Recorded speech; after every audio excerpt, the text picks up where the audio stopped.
अस्सलाम वालेकुम dear student, मैं हूं प्रोफेसर अब्दुर्रहमान। और आज हम जो है एक बहुत इम्पोर्टेंट जो है चैप्टर डिस्कस करेंगे और वो है फर्स्ट ईयर एट हैरो, जो कि सर विंसेंट स्पेंसर चर्चिल ने लिखा है। और उन्होंने प्रोज राइटिंग में उनका एक बहुत बड़ा नाम है और उसका जो प्रोज स्टाइल है वो बहुत ज़्यादा मार्वलस है और आउटस्टैंडिंग है। इसलिए जब भी हम प्रोज का जिक्र करते हैं तो सर विंसेंट स्पेंसर चर्चिल का नाम भी कहीं ना कहीं इस हमारे सोशल सर्कल और लिटरेरी सर्कल में चलता है। तो ये हमारा चैप्टर जो है फर्स्ट ईयर एट हैरो जो है ये उनका जो है दूसरा ऐसे है और उसका अपना एक्सपीरियंस बताता है कि हैरो स्कूल में जो है उनने किस तरह एडमिशन लिया। तो आओ हम जो है इसके सबसे पहले इस वीडियो के अंदर सबसे पहले हम सर विंसेंट स्पेंसर चर्चिल के बारे में देखेंगे और फिर उसकी समरी देखेंगे कि इस जो प्रोज है फर्स्ट ईयर हैरो की जो है समरी क्या है और एट द एंड जो है इसके इंपॉर्टेंट क्वेश्चन को भी डिस्कस करेंगे। लेकिन आपने बिल्कुल पूरा लेक्चर देखना है ताकि आपको अंडरस्टैंड कर सकें। तो before starting my lecture it is request you to subscribe my channel so that you can receive such kind of lecture from time to time from this channel. So let's start our lecture. First of all हम जो है आपको introduction देंगे कि sir Vincent Spencer Churchill का जो full name था sir Winston Leonard Spencer Churchill था, जो कि 1874 में पैदा हुए और 1965 में इनका इंतकाल हुआ। एक बहुत ही फेमस किस्म के सियासतदान भी थे और आर्मी ऑफिसर भी थे और इसके साथ साथ जो है वो इंग्लिस्तान के 2 दफ़ा जो है प्राइम मिनिस्टर भी रहे हैं। और इस दौर के अंदर जो है इंग्लिस्तान ने एक बहुत बड़ी तरक्की की। पहली दफ़ा जो है वो 1940 से 1945 तक जो है इंग्लैंड के वज़ीर आज़म रहे हैं और फिर अगेन दूसरी दफ़ा जो है 1951 से 1955 के दौरान रहे हैं और वो एक बहुत अच्छे प्रोज राइटर भी थे और इसके साथ साथ आर्मी ऑफिसर भी थे। अगर हम नेक्स्ट देखें कि वो एक अच्छे क्योंकि प्रोज लिखने वाले थे और उन्हें बहुत सी किताबें लिखी और इन किताब लिखने के ऊपर उनको 1953 के अंदर नोबेल प्राइज़ से अवार्ड किया गया, जो कि सबसे बड़ा प्राइज़ है। उसके जो मशहूर बुक है history of English speaking people, ये बहुत ज़्यादा इंग्लिस्तान इसके साथ साथ जो है इंग्लिश बोलने वाले ममालिक के अंदर और इसके साथ नॉन नेटिव ममालिक के अंदर भी बहुत ज़्यादा मशहूर हुई और वो अपनी एक बहुत ही पुरजोश तकारीर की वजह से भी पहचाने जाते हैं। तो सर विंसेंट स्पेंसर चर्चिल के अंदर जो है लिखने का स्टाइल और लिखने का अंदाज भी बहुत मार्वलस था और आउटस्टैंडिंग था और इसके साथ साथ जो है और जो स्पीचेस थी उसकी बहुत ज़्यादा इंस्पायरिंग थी। तो इसके साथ अपने ऐसे जो फर्स्ट ईयर एट हैरो है उसके अंदर वो अपना ज़ाती तजर्बा बयान करता है कि वो जब एक हैरो स्कूल जो उस वक्त का जो है दूसरे नंबर का जो है बहुत बड़ा स्कूल था एटन हैरो, ये स्कूल थे उस वक्त, तो उसके अंदर वो दाखिला लेना चाहता था। तो उसका अपना एक्सपीरियंस क्या था और उसको इस तरह के पहली बात एक बहुत बड़े राइटर और बहुत बड़े फिलासफर को इस तरह की चीज़ें एग्ज़ाम जो होते थे वो बिल्कुल पसंद नहीं समझते और समझते थे कि ये जो इम्तिहानात होते हैं एक बहुत बड़ा हमारे लिए टेस्ट होते हैं, ट्रायल होते हैं और बहुत बड़ा एक हमारे लिए एक बहुत बड़ा इम्तिहान की शक्ल में आते हैं। और उसने इस जो हमारी ये प्रोज है इसके अंदर जो नसर है ये चैप्टर है इसके अंदर बड़ा ह्यूमरस वे में बहुत ही मज़ाहिया अंदाज के अंदर ये बताया है कि उसने हैरो का इम्तहान कैसे पास किया और उसमें अंदर क्या क्या कॉम्प्लिकेशंस थी। तो let's start with the summary. अगर हम समरी देखते हैं तो चर्चिल ने इस ऐसे के अंदर जो है जो एक पर्सनल अपनी डिटेल और एक्सपीरियंस दिया है। एक पब्लिक स्कूल उस वक्त जो था हैरो जो है उसमें वो दाखिला लेना चाहता था और वो चाहता था कि उसको पसंद जो थे वो लैटिन, ग्रीक और इंग्लिश जो है उसको पसंद थे, जबकि जो है उसके एग्जामिनर जो है वो मैथमेटिक्स और लैटिन्स में इम्तहान जो है उनसे लेना चाहता था। तो वो ये चाहता था कि जिन सब्जेक्ट में वो उसकी दिलचस्पी है उसका इम्तिहान भी उसी में लिया जाए, जबकि जबकि एग्जामिनर जो था उसको अपने जो सब्जेक्ट अच्छे लगते थे वो उसमें इम्तिहान लेना चाहता था। तो ये उसका पर्सनल एक्सपीरियंस जो है इससे हम देखते हैं कि क्या क्या है। फिर जो है उसको स्पेंसर चर्चिल साहब को जो है हिस्ट्री, पोइट्री और ऐसे राइटिंग थी और वो चाहता था कि वो इसी में उसके एग्ज़ाम ले। और जबकि जो है उससे जो इम्तिहान लिया गया था वो लैटिन और इसके साथ साथ जो है ग्रीक के अंदर और उसके जो उस वक्त जो सवाल पूछे गए थे उसने एक सिंगल वन भी एक सवाल का जवाब नहीं दिया था। क्योंकि वो सवाल उसको आते ही नहीं थे और उसको पता भी नहीं था कि वो सवाल क्या होते हैं। इसके नतीजे में जो है उसने इम्तिहान के अंदर कोई अच्छा परफॉर्म नहीं किया और होता यह है कि वो एक सिंगल क्वेश्चन भी अटैम्प्ट नहीं कर सका, बल्कि पेपर के ऊपर जो है उसने सबसे पहले जो है अपना नाम लिखा, उसके बाद जो है फिर क्वेश्चन नंबर 1 लिखा।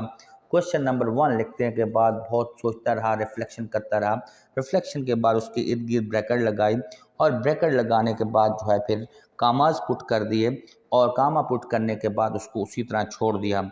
और इसी तरह जब छोड़ा तो उसके ऊपर किसी तरह जो है स्याही गिर जाती है, पेपर के ऊपर समझ पड़ जाते हैं और उसने पूरे के पूरे पेपर को गंदा कर दिया है और वो पूरा पेपर इसी तरह छोड़ के आ जाता है। जो उस वक्त के जो हेडमास्टर थे मिस्टर वेल्डन जो है, उसका नाम भी वेल्डन है, उसका काम भी वेल्डन है,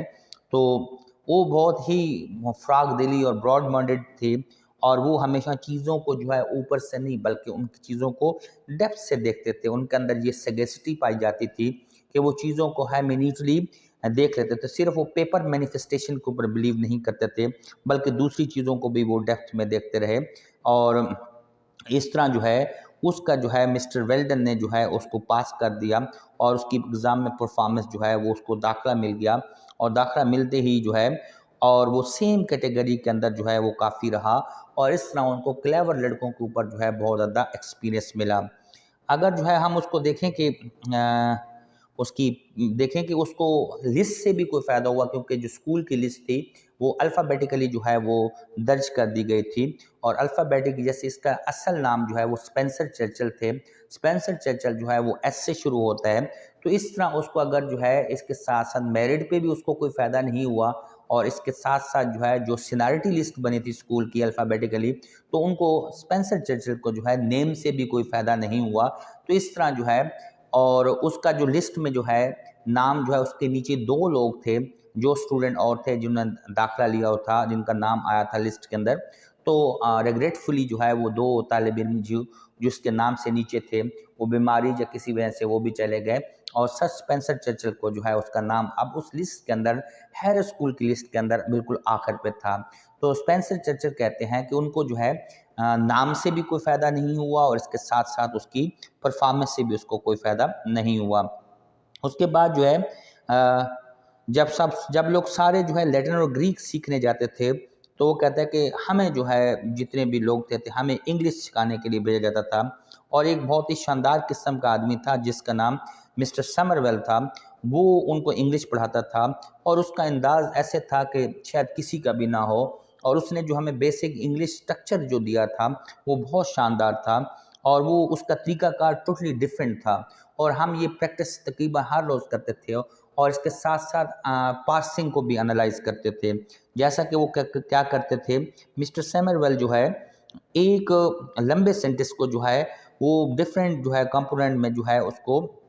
तक़सीम करते थे, ब्रेक करते थे और हर एक को जो है verb, subject, adjective, noun, adverbs ये सारी ग्रामेटिकली जो है मॉर्फोलॉजिकली उनको प्लेस करते थे और फिर उनको जो है एक रंग दिया जाता था, कलर दिया जाता था कि नाउन के लिए वो रेड कलर, इस तरह जो है वर्ब के लिए जो है ग्रीन कलर, इस तरह के वो कलर दिए जाते थे और उस कलर देने से क्या है कि बच्चों को बार-बार नहीं बताना पड़ता था कि ये जो वर्ड है सेंटेंस के अंदर फंक्शन क्या कर रहा है। वो ऑटोमेटिकली बच्चे जो होते थे वो अंडरस्टैंड कर जाते थे कि उसको फंक्शन करने का क्या तरीक़ाकार है। तो उसके लिए जो है इंग्लिश एक शानदार जो है एक बेस्ट जो है प्रूव हुई और वो लोग जो कि लैटिन और ग्रीक सीखने जाते थे, वो हमेशा इंग्लिश मीडियम स्कूल में लर्निंग के लिए आया करते थे, अर्निंग के लिए और वो हमेशा उनको मजबूर करता था कि तुम इंग्लिश सीखो, अगर तुम अच्छी इंग्लिश सीख गए तो तुम अच्छी अर्निंग भी कर सकते हो। तो इस आखिर में जो है राइटर ये कहता है कि स्टूडेंट जो कि इंग्लिश लर्न करना चाहते थे वो जो है उन लड़कों से ज़्यादा क्लेवर हो गया था और लैटिन और ग्रीक जो होती थी यूनानी ज़बान, वो प्लेयर के लिए वो जो सीखते थे और इंग्लिश को जो है अपने रोज़ी रोटी कमाने के लिए वो खरीदते थे। तो यहाँ पे हमारा जो है समरी ख़त्म हुई और अब हम इसके इम्पोर्टेंट क्वेश्चंस को देखेंगे। जैसा कि पहला है, the writer sees that the examiners ask question what student cannot answer and not those which they answer. It's complete just sir William Churchill जो है वो अब ये कहते हैं कि क्या ये जस्टिफाई है या नहीं है। वो कंप्लेंट जो है वो जस्ट नहीं है, क्योंकि एग्जामिनर जो है उसको जो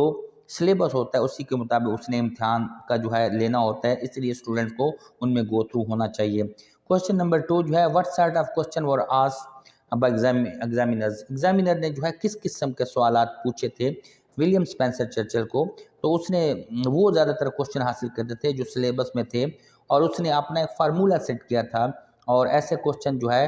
लर्निंग प्रमोट करते हैं और मेमोरीज को ज़्यादा करते हैं, लेकिन जो है उसने ये चीज़ नहीं की थी। उसके बाद ये तीसरा क्वेश्चन जो है वो बहुत ज़्यादा इंपॉर्टेंट है, why did Churchill do well in the do not did not well in dinner sorry why did not Churchill do well in the examination, examination के अंदर जो है चर्चिल ने कोई अच्छी परफॉर्मेंस नहीं दी थी। तो चर्चिल जो है वो इतना अच्छा नहीं था कि लैटिन पढ़ सके और इसके साथ साथ मैथमेटिक्स, लेकिन एग्जामिनर ने जो उससे सवाल किए थे वो मोस्टली इन्हीं सब्जेक्ट में से थे, इसलिए वो इस काबिल नहीं था कि वो एक सवाल का जवाब भी दे सके, इसलिए उसने इम्तिहान में कोई अच्छी कारकर्दगी नहीं दिखाई। क्वेश्चन नंबर 4 देखते हैं, how did he do his Latin paper, Latin paper जो है उसने किस तरह किया था। तो चर्चिल ने सबसे पहले जो है अपना नाम ऊपर लिखा था टॉप के ऊपर, और फिर पेज नंबर जो है, और फिर क्वेश्चन नंबर 1, और फिर बहुत ज़्यादा सोचने विचार के बाद उसने इसके इर्द गिर्द जो है ब्रैकेट लगाई थी, और फिर ब्रैकेट लगाने के बाद जो है उसके इर्द गिर्द कॉमास लगाए थे, और कॉमास लगाने बाद जो है बदकिस्मती से वहीं उसके पेपर के ऊपर जो है फूल्स कैप के ऊपर जो है वो स्याही गिर जाती है, और स्याही गिरने से क्या है कि वो पूरे का पूरा जो है वो पेपर डर्टी हो जाता है। क्वेश्चन नंबर जो है अगर हम 5 को देखें, that is also very important, Churchill was taught English at Harrow and not Latin and Greek, was it again और लॉस, कि चर्चिल को जो है वो सिर्फ अंग्रेजी पढ़ाई गई थी लेकिन उसको लैटिन और ग्रीक नहीं पढ़ाया गया था,